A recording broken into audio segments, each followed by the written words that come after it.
Hello फेस्टिक भारतीय YouTube channel में आप सभी का स्वागत है। आज की इस वीडियो में हम बताने वाले हैं बिहार में बिजली बिल की नई दरें के बारे में। जी हाँ, 1 अप्रैल 2023 से बिहार में बिजली बिल की नई दरें लागू हो गई है और यहाँ पे वित्त वर्ष 2023-24 के लिए बिजली बिल की दरों में 25% की बढ़ोतरी किया गया था, जिसके बाद बहुत सारे लोग सब्सिडी के इंतजार कर रहे थे, अर्थात यहाँ पे सब्सिडी कितना मिलेगा उसके बारे में जानना चाह रहे थे। तो आज की इस वीडियो में इसी के बारे में बताने वाला हूं। लेकिन उससे पहले चैनल पर नए तो प्लीज चैनल को सब्सक्राइब कीजिए, बेल आइकन कर दीजिए ताकि आपको हमारे सारे वीडियो की नोटिफिकेशन सबसे पहले मिले। तो चलिए शुरू। बिहार में बिजली बिल की नई दरें के बारे में जानने के लिए हमने आज के पेपर का स्क्रीनशॉट लिया है, जिसमें आप देख सकते हैं बिहार में बिजली बिल की दरें नहीं बढ़ेगी। अर्थात यहाँ पे वित्त वर्ष 2022-23 में जो बिजली बिल का दर था वही रेट पर अब यहाँ पे 2023-24 में भी बिजली बिल मिलेगा। अब यहाँ पे बिजली बिल में बढ़ोतरी को लेकर लोगों में शंका क्यों बढ़ गई थी? क्योंकि यहाँ पे राज्य विद्युत आयोग ने बिजली बिल की दरों में 24% की बढ़ोतरी कर दिया था, जिसके कारण बहुत से लोगों को यहाँ पे लग रहा था कि बिजली बिल महंगा हो जाएगा। लेकिन राज्य सरकार ने इस महंगाई से निपटने के लिए जो सब्सिडी 8895 करोड़ पिछले वित्त वर्ष में प्रदान की थी, उसको बढ़ाकर यहाँ पे 13,114 करोड़ कर दिया है, जिससे क्या होगा कि अब लोगों को पुराने दर पर ही बिजली बिल मिलेगा। अर्थात यहाँ पे अब किसी को भी एक्स्ट्रा पेमेंट नहीं करना होगा।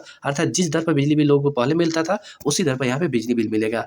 अब यहाँ पे आज के पेपर में उसी के बारे में पूरा यहाँ पे डिटेल्स में दिया गया है कि बिहार को जो बिजली मिलता है सरकार से, अर्थात केंद्र सरकार से, वो महंगा मिल रहा है। 5 रुपया 82 पैसे यहाँ पे प्रति यूनिट यहाँ पे बिजली बिल मिल रहा है, जबकि पिछले वित्तीय वर्ष में यहाँ पे 5 रुपया 12 पैसे प्रति यूनिट मिल रहा था। अर्थात यहाँ पे राज्य सरकार को ही महंगा मिल रहा है, जबकि अन्य राज्यों की यहाँ पे बात करें जैसे गुजरात को 3 रुपया 74 पैसे प्रति यूनिट मिलता है। तो इसलिए वहाँ पे राज्य सरकार को कम खर्च करना पड़ता है, लेकिन यहाँ पे बिहार सरकार को ज़्यादा खर्च करना पड़ता है। अर्थात यहाँ पे 5 रुपया 12 पैसा प्रति यूनिट से बढ़ाकर यहाँ पे 5 रुपया 82 पैसे प्रति यूनिट कर दिया गया।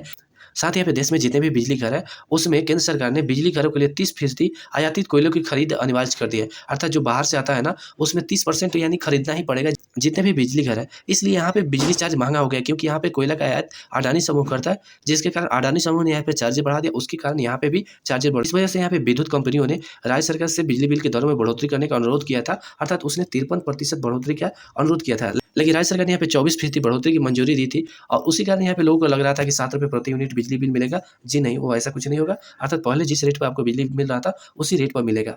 अब यहाँ पे ये भी देख लीजिए किस इलाके के लिए कितना कितना अनुदान दिया गया है, उसके बारे में जान लीजिए। ग्रामीण शहरी घरेलू उपभोक्ताओं को 8845 करोड़ का अनुदान मिलेगा। गरीब ग्रामीण घरेलू उपभोक्ता को 28% भुगतान करना होगा, 72% राज्य सरकार। शेष ग्रामीण उपभोक्ता को 35 से 39% भुगतान करना होगा, 61 से 65% यहाँ पे राज्य सरकार करेगी। किसानों को यहाँ पे 90% अनुदान मिलेगा, महज 70 पैसे यहाँ पे प्रति यूनिट देना होगा। ग्रामीण उद्योगों के लिए 19% अनुदान मिलेगा। इसके लिए यहाँ पे 1294 करोड़ का प्रावधान किया गया है। राज्य के उद्योगों के लिए पहली बार 574 करोड़ अनुदान की व्यवस्था की गई है। 200 यूनिट तक खपत करने वाले शहरी घरेलू उपभोक्ताओं को 56% बिजली बिल का भुगतान करना होगा। अर्थात यहाँ पे क्या है कि जो लोग शहरी में है और 200 यूनिट शहरी खपत कर रहे हैं, वहाँ पे राज्य सरकार कम अनुदान दे रही है। अर्थात यहाँ पे ज़्यादातर जिनका घर है उनका भुगतान करना होगा। 200 यूनिट से अधिक घरेलू खपत करने वाले शहरी घरेलू उपभोक्ताओं को सरकार 31% अनुदान देगी। अर्थात यहाँ पे सीधा सीधा स्पष्ट रूप से समझे कि बिजली बिल की नई दरें को लेकर लोगों को जो मन में शंका थी उस शंका को खत्म कर दीजिए। अर्थात यहाँ पे जिस रेट पर पहले मिलता था उसी रेट पर आपको वर्तमान में भी बिजली मिलेगा। तो यार बिहार में बिजली बिल की नई अपडेट के बारे में आशा करते हैं वीडियो पसंद आएगा और इसी वीडियो के लिए प्लीज चैनल को सब्सक्राइब कीजिए, लाइक कीजिए और शेयर करना बिल्कुल ना भूलें। तब तक मिलते हैं फिर किसी अच्छा इंटरेस्टिंग और धमाकेदार वीडियो के साथ। जय हिंद, धन्यवाद।